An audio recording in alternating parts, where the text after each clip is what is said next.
हूं वंशी तिवारी और आप देख रहे हैं विवंशी न्यूज़। आज हम बात करेंगे प्राचीन खेलों की। क्रिकेट, फुटबॉल जैसे ग्लैमरस खेलों के ज़माने में प्राचीन खेलों का महत्व भी कम नहीं हुआ है। आजकल की पीढ़ी इन खेलों को किस तरह महत्व दे रही है, इसी पर चलिए देखते हैं ये खास स्टोरी।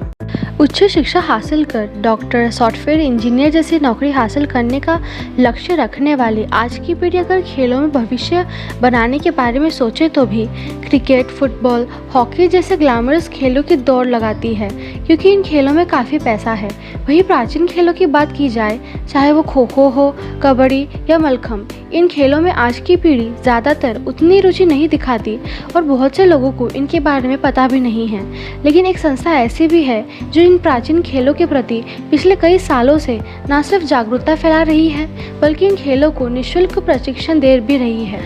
हम बात कर रहे हैं हैदराबाद के सुल्तान बाजार में स्थित हेल्थ लीग संस्था की, जिसकी स्थापना वर्ष 1944 में यानी लगभग 80 साल पहले निजाम शासन के कोतवाल राजा बहादुर वेंकट राम रेड्डी के द्वारा की गई थी।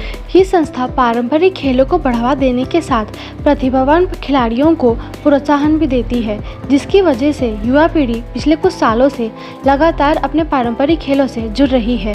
इस संस्था में ही सीखकर खिलाड़ी रह चुके इसके वर्तमान सचिव कैप्टन शांति स्वरूप लेले जी नई प्रतिभाओं को भी आगे बढ़ाने के लिए संस्था में और भी गतिविधियों को शामिल कर रहे हैं, जिनमें शास्त्रीय संगीत और कुचिपुड़ी नृत्य का प्रशिक्षण भी शामिल है। इस संस्था के विशाल मैदान में सुबह के समय जहां योगा और कराटे का प्रशिक्षण दिया जाता है, तो शाम के समय खो खो और मलखम्ब का प्रशिक्षण दिया जाता है, जहां लड़के और लड़कियां दोनों को प्रशिक्षण लेते देखा जा सकता है। इस संस्था ने राज्य ही नहीं, राष्ट्रीय और अंतर्राष्ट्रीय स्तर के खिलाड़ी भी देश को दिए हैं। इनमें जनाभाई पाटिल मलखम्ब की ऐसी खिलाड़ी हैं जिसने विश्व मलखम्ब प्रतियोगिता में स्वर्ण पदक हासिल कर देश का गौरव बढ़ाया, तो वहीं तन्वी गानू ने भी राष्ट्रीय स्तर पर देश का प्रतिनिधित्व किया है। छोटी सी उम्र से ही इन मुश्किल खेलों में प्रशिक्षण हासिल कर इन लड़कियों ने एक मिसाल कायम किया है। अभी हमारे साथ जनाभाई है जो अंतर्राष्ट्रीय स्तर पर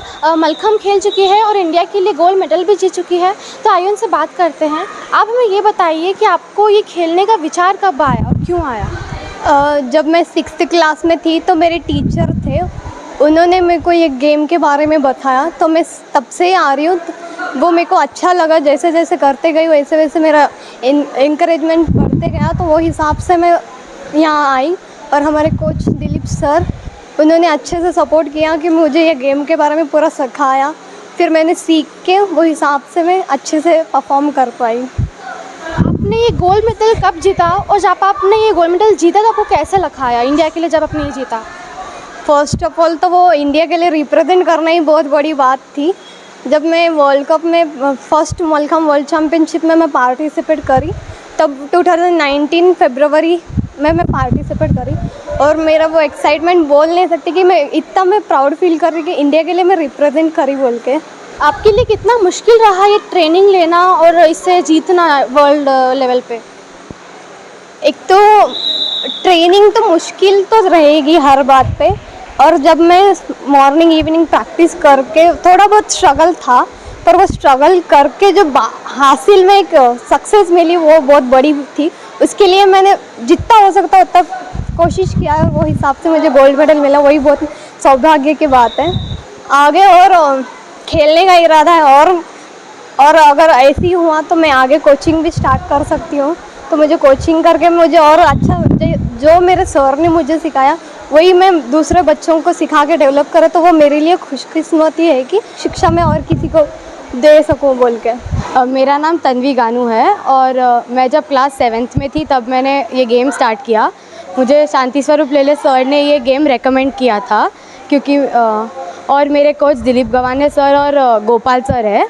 मेरा फर्स्ट नेशनल दिल्ली में हुआ था, और उसके बाद मैंने खेलो इंडिया में 2 बार तेलंगाना टीम रिप्रेजेंट किया है और 1 बार 36 नेशनल गेम्स में रिप्रेजेंट किया है। मेरा गोल स्पोर्ट्स प्लेयर ही बनने का है, तो मोस्टली मलखम्ब में ही अपना करियर बनाने का है। सरकार की ओर से किसी प्रकार की सहायता न मिलने के बावजूद ये संस्था सांस्कृतिक कार्यक्रमों के माध्यम से मिलने वाली आय से अपनी गतिविधियां संचालित करती है और प्रशिक्षण लेने वालों से नाम मात्र का शुल्क लिया जाता है और प्रतिभावान खिलाड़ियों को तो निःशुल्क प्रशिक्षण दिया जाता है। मर्चेंट नेवी के कैप्टन रह चुके लेले जी अपनी इस संस्था की गतिविधियों को लेकर क्या कहते हैं, आइए जानते हैं। हमारे साथ इस संस्था के शांति स्वरूप लेले जी हैं, तो आइए उनसे बात करते हैं।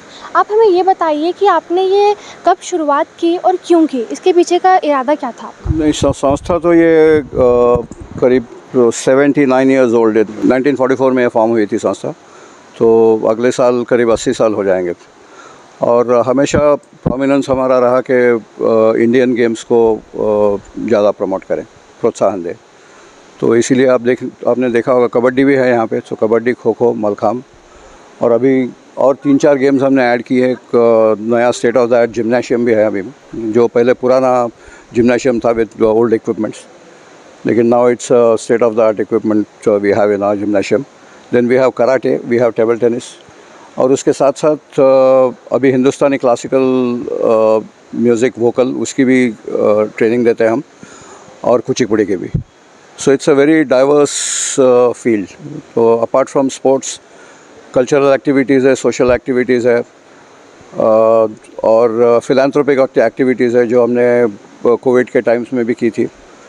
मेडिकल कैंप्स हम ऑर्गेनाइज करते हैं। So it's not just sports, it's whole whatever you want to do for the cause of the society. Achievements तो काफ़ी है। As I said, since 1944, तो 50s, 60s, 70s में कबड्डी और खो खो के काफ़ी स्टेट चैम्पियनशिप में तो सिर्फ रेसलिंग की टीम्स फाइनल्स में आती थी। और उसके बाद अभी मलखाम में हमारे पास सिर्फ नेशनली नहीं, इंटरनेशनल खिलाड़ी भी हैं। जो पहली वर्ल्ड मलखाम चैम्पियनशिप हुई थी, तो वहाँ पे भी हमारे 2 लड़कियों ने इंडिया को रिप्रेजेंट किया था और गोल्ड मेडल जीता था।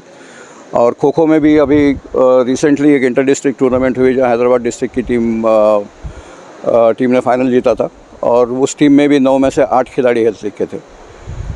तो सिर्फ यही नहीं, we are bringing laurels to our district, to our state and to our country. Bharat देश अपनी सांस्कृतिक सामाजिक परंपराओं के लिए जाना जाता है। ऐसे में हमारे पारंपरिक खेलों को आगे बढ़ाने में लगी हेल्थ लीग जैसी संस्थाओं को भी सरकार की ओर से ज़्यादा प्रोत्साहन देने की आवश्यकता है, ताकि इस देश को और भी नई प्रतिभाएं मिले और पारंपरिक खेलों को पूरी दुनिया में पहचान मिले। तो ऐसे ही खास स्टोरीज के लिए मेरे चैनल विवंशी न्यूज़ को लाइक, शेयर और सब्सक्राइब जरूर कीजिए। धन्यवाद।